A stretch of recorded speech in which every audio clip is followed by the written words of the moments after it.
नमस्कार। आज हम सीखेंगे वज्र गुणन विधि द्वारा समीकरण को हल करना। वज्र गुणन विधि द्वारा समीकरण को हल करना। तो सबसे पहले हम एक समीकरण लिख लेते हैं और उसके बाद इसको हल कैसे करेंगे ये आपको बताएंगे। समीकरण है 5x प्लस 2y माइनस 17 बराबर 0। समीकरण है 2x माइनस 5y माइनस 1 बराबर 0।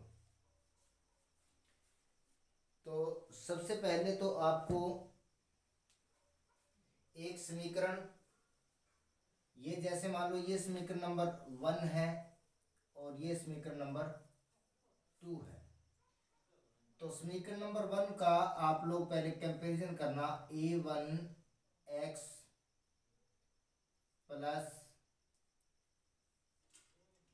b1y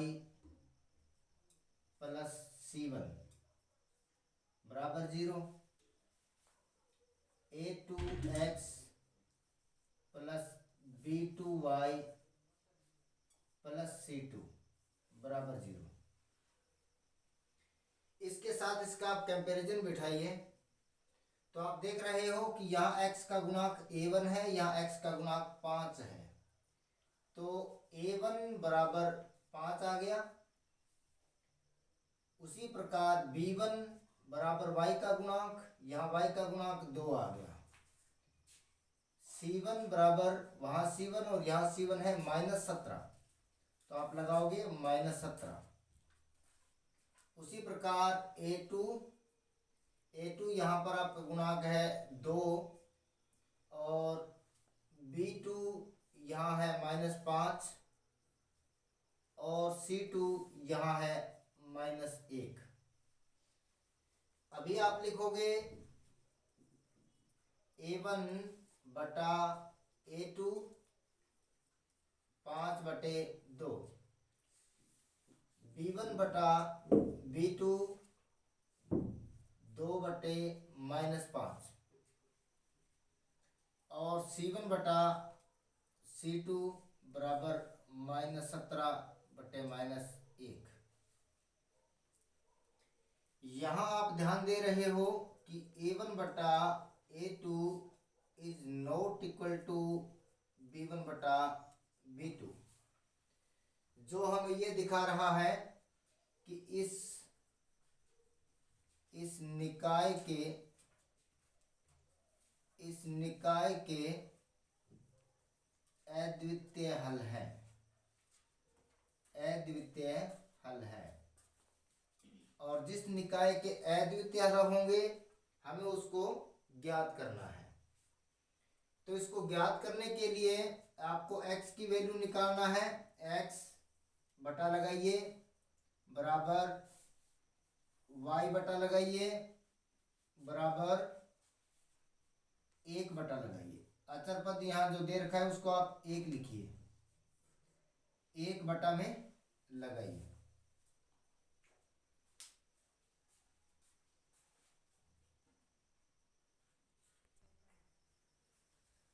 तो यहाँ आप देख रहे हो x की, y की और यहाँ अचर पद 1 लिखना है।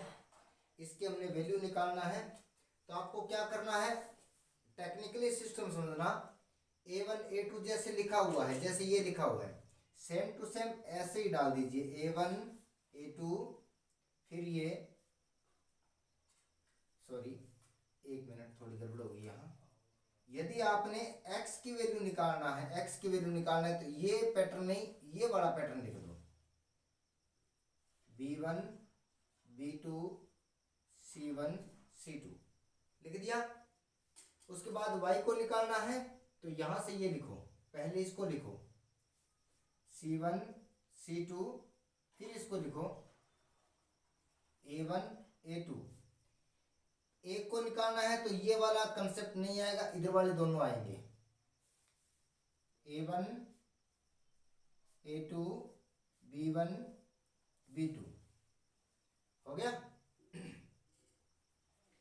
अभी आप कैसे करोगे, इसका इसके साथ गुणा करोगे और इसका इसके साथ गुणा करोगे, इसका इसके साथ गुणा होगा, इसका इसके साथ, ऐसे क्रॉस गुणा करोगे।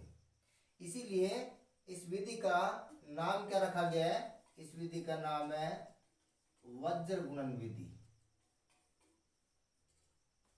वज्र गुणन विधि। तो अभी यहां रख लिया आपने। उसके बाद आपको क्या करना है कि x बटा b1 2 b2 -5 c1 -17 c2 -1, उसके बाद y के नीचे c1 -17 c2 -1 a1 2 sorry 5 a1 5 और a2 2, उसके बाद एक के नीचे a1 5 a2 2 और b1 2 और b2 -5, गुणा हमने ऐसे ही करना है। अब यहां थोड़ा सा आपको ख्याल ये करना होगा कि इधर वाला जब आप गुणा करते हो b1 c2, यानी कि ये वाला पैटर्न जब गुणा करते हो तो इसको तो गुणा सीधा ही ऐसे ही करना है आपने, 2 गुणा -1। यहां आपने जब गुणा करना है इधर वाला तो उसके लिए पहले आपको माइनस लगाना है। माइनस लगाने के बाद इन दोनों संख्याओं का इस प्रकार से जैसे निशान लगा हुआ है वैसे ही आप लोग इसका गुणा कर दीजिए। बस ये ख्याल करना कि इधर वाला जब गुणा करें तो जैसे है वैसे ही, लेकिन जब ऐसे गुणा करें तो एक माइनस अपनी तरफ से लगाना और उसके बाद उसका आप गुणा कर देना। इसी प्रकार इसको गुणा करोगे ऐसे तो सीधा हो जाएगा -17 गुणा 2, फिर माइनस लगा दीजिए, अपनी तरफ से लगाना होता है ये, और ये -1 और इसका गुणा हो जाएगा 5 के साथ। यहां लगाइए तो 1 के बटा में इसका गुणा करेंगे 5 गुणा -5, फिर माइनस अपनी तरफ से लगाएंगे और ये वाला 2 और ये वाला भी 2 हो गया। अब आप x उसके नीचे इन दोनों का गुणा करिए, प्लस माइनस का पहले निशान गुणा करना होगा भाई, प्लस माइनस का माइनस, 2 एकम 2। अब ये वाला माइनस लगाइए यहां पर, माइनस माइनस का फिर प्लस हो गया, 17 5 85 हो गया। उधर आइए, y के बटा में इनका गुणा करिए, माइनस प्लस का माइनस, 17 2 34, ये माइनस लगाइए और ये माइनस प्लस का फिर माइनस हो गया, इसको फिर ब्रैकेट में डाल दीजिए, 5 एकम 5। यहां 1 के बट्टा में लगाइए, माइनस प्लस का माइनस, 5 5 25, ये माइनस तो है ही, 2 2 4। अब x के बटा में क्या आएगा, ये दोनों ही अंक माइनस के हैं तो माइनस में जोड़ हो गया 87। इधर आ जाइए, y के बटा में ये तो माइनस में है, ये माइनस माइनस क्या हो गया, ये तो सीधा आ जाएगा 34, ये माइनस माइनस का क्या हो गया प्लस, 5 एकम 5 बराबर 1 के बटा में ये दोनों माइनस के अंक हैं तो दोनों जुड़ जाएंगे, कितना हो गया 29। ठीक है। अभी आपको क्या करना है, पहले ये वाला एक बीच में रहेगा जो इसको शोर कर दीजिए पहले। तो x के बटा में ये -87 है बराबर y के बटा में ये माइनस का है और ये किसका है भाई, प्लस का है। ये 5 प्लस का है और 34 माइनस का है। तो 34 में से 5 घट जाएंगे तो माइनस का कितना बच गया भाई, 29 बराबर 1 के बटा में फिर क्या है, -29। 1 के बटा -29। अब आप देख लीजिए, ये पहला है, ये दूसरा है और ये तीसरा है। यदि x की वैल्यू लेनी है तो आप फर्स्ट व थर्ड से, तो x बटा में -27, ठीक है ना, और इधर आ गया 1 बटे -29। अब x की वैल्यू निकालनी है तो उसको इधर गुणा कर दीजिए। 87 एकम 87 बटा में 29, ये दोनों किसके हैं भाई, माइनस के हैं। तो माइनस टू माइनस कैंसिल हो जाएंगे, तो x की वैल्यू कितनी आएगी, 29 3 87।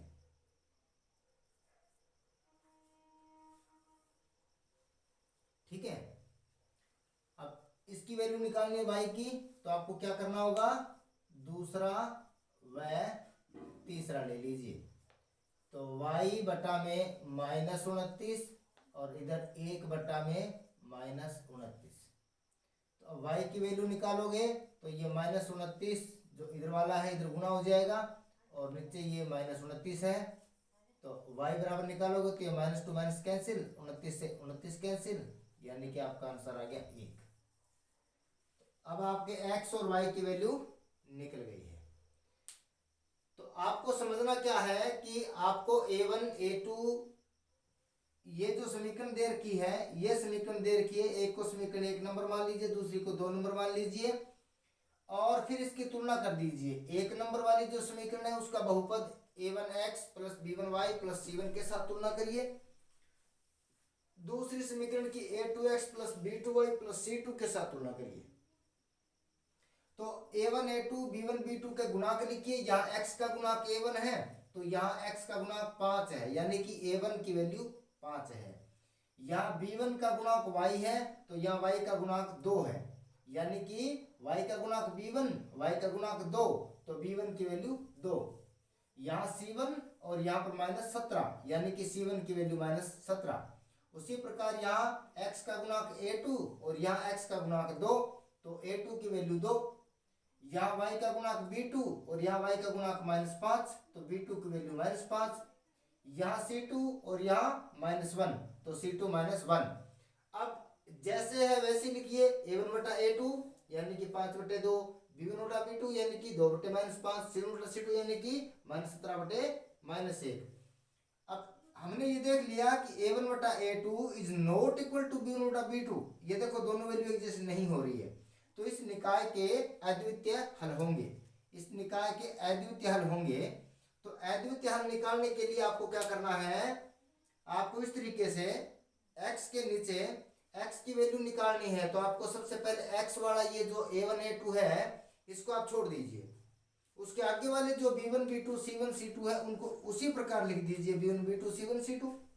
और यदि y को निकालना है तो इसको एक बार नहीं लिखना है आपको, और क्या लिखना है, सबसे पहले इधर वाला लिखना है c1 c2 और उसके बाद इधर वाला a1 a2। और फिर जब इसको निकालना है तो ये जैसे है वैसे ही लिख दो, a1 बटा a2 b1 b2। अब इनका क्रॉस गुणा करेंगे, तो क्रॉस गुणा में इसको इससे गुणा करेंगे वो सीधा लिख देंगे, ठीक है। लेकिन जब इसको इधर गुणा करेंगे तो एक माइनस लगाएंगे। उसी प्रकार इनको गुणा करेंगे तो सीधा लिख देंगे और इधर गुणा करेंगे तो माइनस लगाएंगे। ऐसे इसमें इसको ऐसे लिख देंगे और फिर ऐसे गुणा करेंगे तो माइनस लगा देंगे। इसमें ख्याल रखने वाली बस यही बात होती है कि ये जो पैटर्न है ना, इस पैटर्न को ख्याल में रखना, इसमें प्रॉब्लम आ सकती है। यदि ये पैटर्न आपने सही बना दिया तो आपका आगे क्वेश्चन भी सही जाएगा, आपका आंसर भी सही आएगा। मेरे ख्याल से आपको वज्रगुण विधि समझ में आ गई होगी। धन्यवाद।